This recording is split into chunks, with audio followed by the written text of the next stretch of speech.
My husband, he buy meat today 1.5 kilogram. And 1 kilogram is equivalent to 1,100 rupees.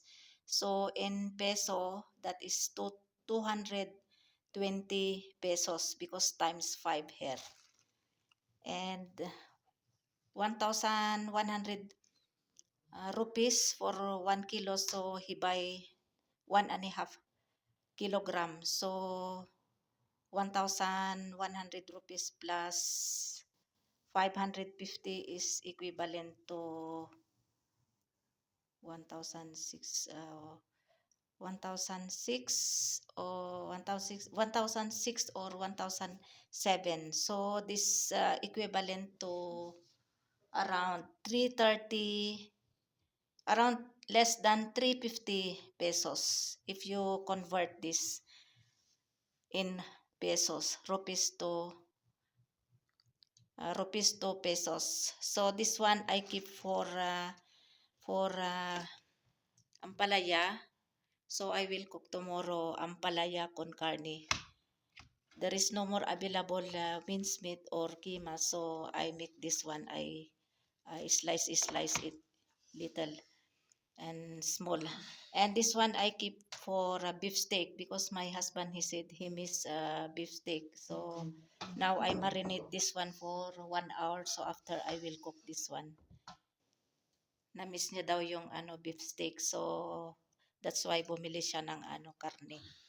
So ito naman ay with bones. Ayan, ilagay ko ito sa ref. Lulutuin ko in after 2 days. Lulutuin kong beef curry with bones. Ayan, may buto-buto. Ayan. So ito marami yung hinarvest ko before yesterday. So ito naka-ready na for tomorrow. Para pang sahog ko. Ito na yung beef steak na request ni Ilakay. Ayan, luto na. With green chilies. Ayan. Luto ko.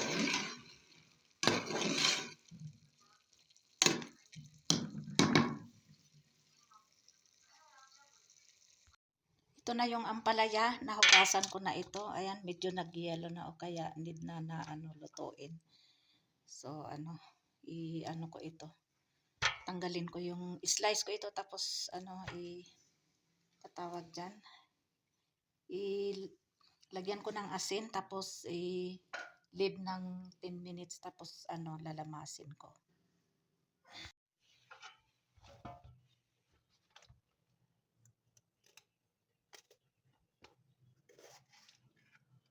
Ayan red na. Yung nito, yung seeds niya, ko ibilad. Pero marami na akong naipon na pangbinhi.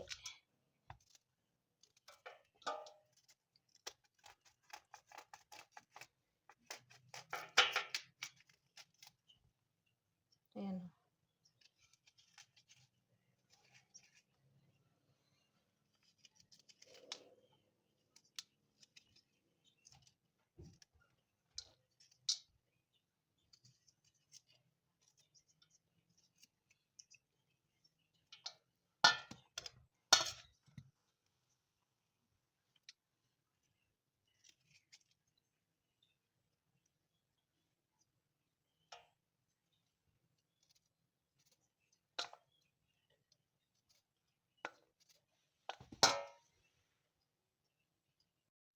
So ito na na-squeeze ko na.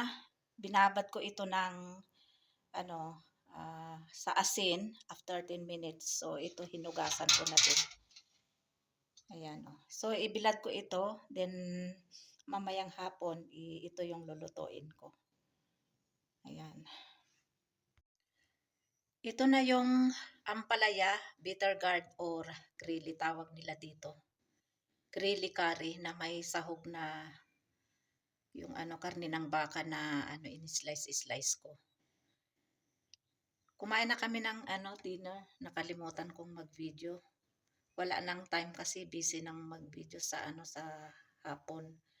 So ito may kulang pa kami bukas ng tanghali kasi sa umaga lang tea with prata or chapati or kubos yung almusal namin.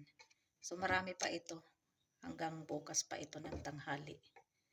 Ayan. Hindi ko na videohan kung paano magluto. Pero may mga previous ako na kung paano magluto nito. Grilly curry.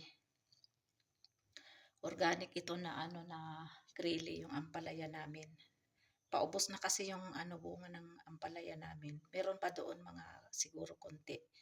So ito masarap ito i-partner itong yogurt. May nagbigay kasi kahapon or before yesterday. So yung iba binoil ko para sa tea. So nagtira ako ng konti. So ayan yogurt na siya. Ayan ayan, masarap ito kasi organic. From fresh buffalo milk to yogurt. Walang halo ito na tubig. Talaga, natural, organic talaga na yogurt. Ayan. Sarap. Ito matamis-tamis. Yan, tikman natin. Bismillah, wala barakadillah. Sarap. Sarap habang kumakain ng rice o kaya chapati. Tapos ito yung ulam. Tapos susubo ng isang kutsara na yogurt. Masarap.